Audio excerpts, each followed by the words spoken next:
yoga for runners. This is the push-up sequence. Looks kind of like a push-up, but there are some variations in it.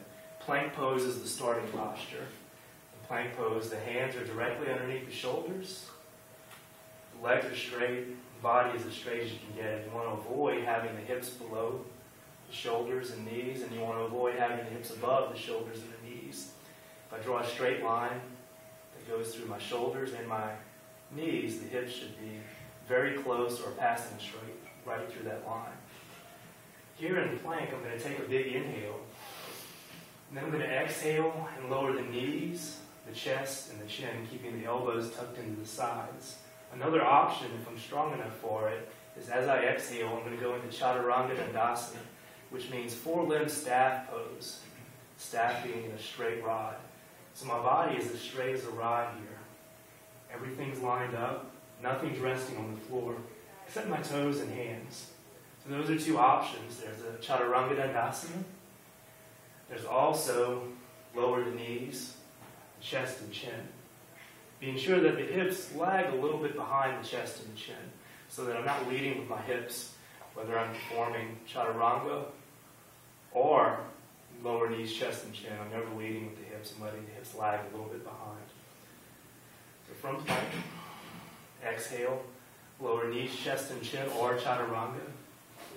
Inhale, Cobra, or upward facing dog. So in Cobra, my legs and hips are remaining on the ground.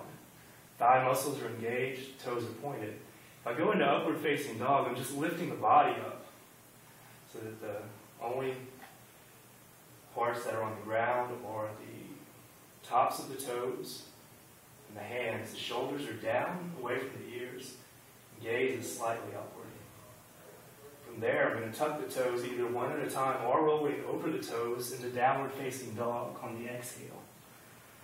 So here in downward facing dog, the heels are slightly wider than the toes. The feet are about hips distance apart or a little wider. The hands are about shoulders distance apart or a little wider. The middle fingers point forward. Weight is spread throughout the entire hand.